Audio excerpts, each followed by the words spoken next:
जी, मैं मोहम्मद तंजीम दीदार, ग्राम पंचायत मियाँपुर। मैं ये कहना चाहता हूँ कि जिस तरह से शिक्षा के क्षेत्र में हमें कमी महसूस हो रही है, सरकारी स्कूल में तो रोज के रोज बच्चों को भेजने के लिए बोलते हैं, लेकिन उस तरह से शिक्षा ग्रहण नहीं किया जा रहा। सिर्फ अटेंडेंस से काम नहीं चलेगा सर। वहाँ पर मैं देख रहा हूँ बार बार सिर्फ बच्चा जाता है और आता है और खिचड़ी खिलाया जाता है, लेकिन मैं अगर गंभीर रूप से देखे तो बच्चे को सही शिक्षा नहीं दी जा रही है। उस पर मैं गौर फिक्र करवाने की कोशिश करूंगा। और दूसरा, हमारे मियाँपुर पंचायत में भी बहुत समस्या है। बहुतों बार हम लोगों ने आवेदन दिया पंचायत की कमी के बारे में, लेकिन हम लोगों की आवाज को नहीं सुनते हैं। जनता की आवाज को दबाना चाहते हैं। विधायक जी के पास भी हम लोगों ने बहुत बार कंप्लेन किया, बहुत सारे प्रदर्शन किए, लेकिन आज तक हमारे मियाँपुर ईदगाह से लेके मलद्वार तक जो रोड पक्कीकरण होना चाहिए, लेकिन आज तक नहीं हो पाई है।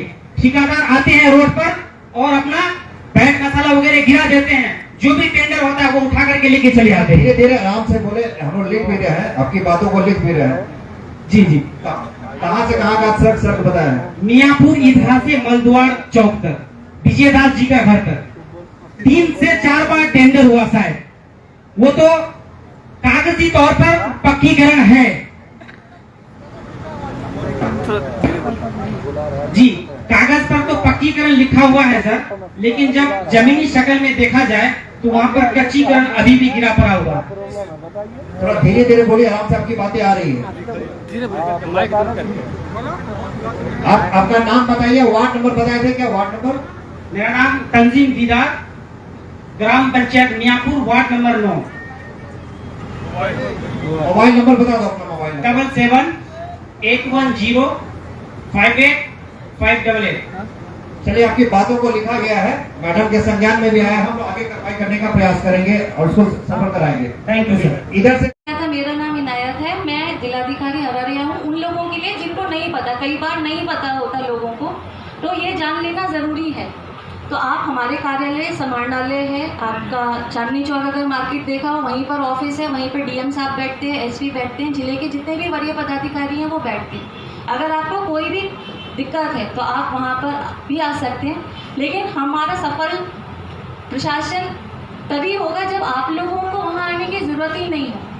आपके सारे काम, क्योंकि किसी के भी कोई, मैंने सुना ना यहाँ पर आज तो हमारा 9th प्रोग्राम है आज जनसंवाद का। आपका प्रखंड में शिक्षा विकास के लिए जो आवश्यक कार्रवाई है वो करें। बच्चों की पढ़ाई के लिए विशेष बल, आप में से किसी ने बोला कि हम तो, इन्होंने बोला था व्हाइट टी शर्ट में, आपने ही जो पीछे देख रहा तंजीम नाम बताया था ना आपने, कि हम कैसे भेज दें, वहाँ नहीं आ रहा। मैं उस बात से इत्तेफाक नहीं रखती, क्योंकि पहले तो चलिए जो शिक्षकों की कमी थी वो आप लोग सब जानकारी है कि अभी हाल फिलहाल में एग्ज़ाम हुआ, उसका रिजल्ट भी आ जाएगा, तो हमारे पास बहुत संख्या में जहाँ कमी थी वो कम हो जाएगी और शिक्षकों की नई सिरे से बहाली हुई है। एक पहलू तो उसका ये है। दूसरा, सिर्फ नकार देना कि नहीं हम तो स्कूल क्यों भेज देंगे, क्या हो रहा है, वो उचित नहीं है। क्योंकि अगर आप और मतलब जो गार्जियंस हैं और ज़रूरत, उन शिकायतों को भी अगर हम बांटेंगे तो 2-3 श्रेणी की ही अधिकता है। पहला, जो खेती से जुड़ी हुई समस्या है, उसमें जो पिग रिलेटेड इशू था वो एक तो गंभीर समस्या है, उसका भी क्या उचित तो समाधान हो सकता है, हम लोग यहाँ से जाने के बाद विचार करेंगे और उस पर निर्णय भी लेंगे। कुछ जो शिकायतें थी वो इंफ्रास्ट्रक्चर रिलेटेड थी कि कहीं पर सड़क है जो टूटी हुई है उसको नवनिर्माण करने की ज़रूरत है या कहीं पर मरम्मती की ज़रूरत है। तीसरी शिकायतें उस श्रेणी की है जहाँ पर पंचायत स्तर पर ही वो समाधान हो जाना है।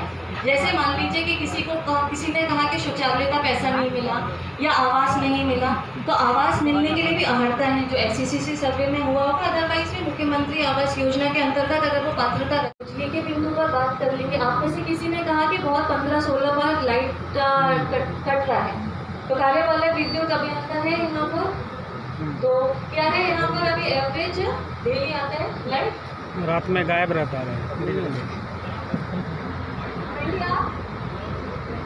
लोड शेडिंग चल रहा है, कब से चल रहा है लोड शेडिंग? ये समस्या 4-5 दिन की है कि लगातार है। जब से बिजली बहाल हुआ तब से ऐसा है समस्या। पापा बताइएगा तो एक ही चीज तो नहीं हो जाएगा ना। आप चीज भाव समझने का प्रयास करें।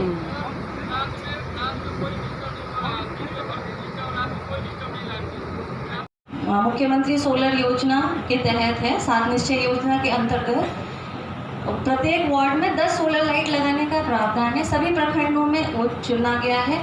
कई प्रखंडों में शुरू हुआ है कार्य। आपके भी पंचायतों में और प्रखंडों में वो काम किया जाएगा।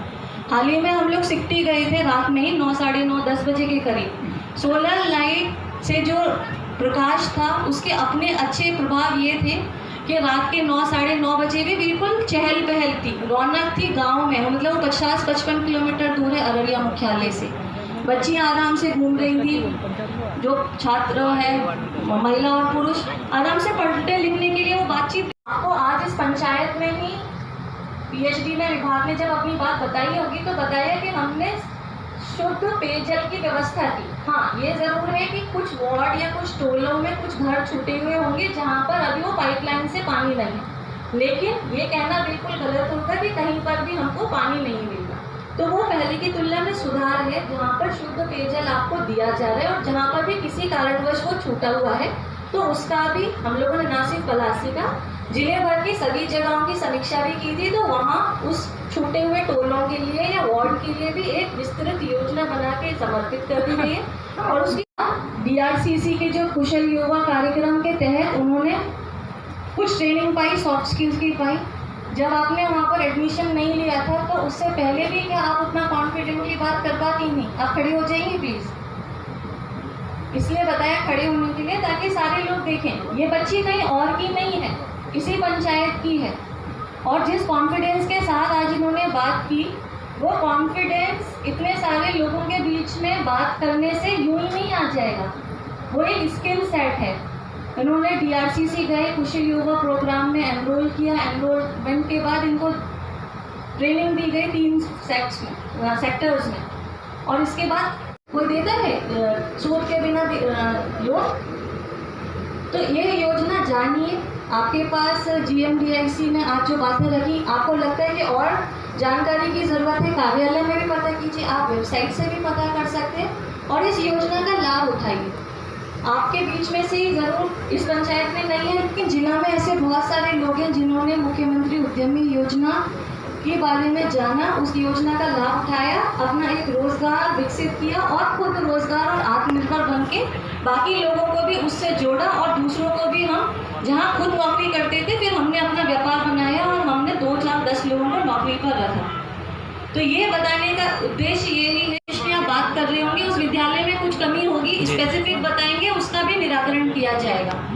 स्वास्थ्य के संबंध में भी, स्वास्थ्य से भी जुड़ी हुई इतनी सारी योजनाएं, हम जहाँ पर बैठे हैं वहाँ पर भी एक उपकेंद्र है। हो सकता है कि आप लोग ऐसा महसूस करते होंगे कि सही समय पर हम जब जाते हैं तो कई बार हमको उचित लाभ नहीं मिल रहा, लेकिन ये आपका अनुभव हो सकता है जिसको हम लोग और भी सुधारने की प्रयास करेंगे। बट इन्हीं स्वास्थ्य व्यवस्थाओं से लाखों की संख्या में लोग लाभान्वित हो रहे हैं।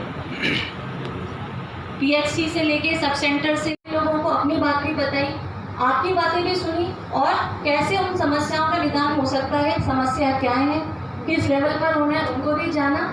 और ये प्रयास ज़रूर रहेगा कि आप लोगों को अच्छे से अच्छी प्रशासनिक व्यवस्था मिले और जितनी भी सरकार की कल्याणकारी योजनाएं, विकास की योजनाएं वो आपके लिए हैं, उनका ससमय लाभ आपको पूरी ईमानदारी पूर्वक मिले, ऐसा हम लोग सुनिश्चित करेंगे।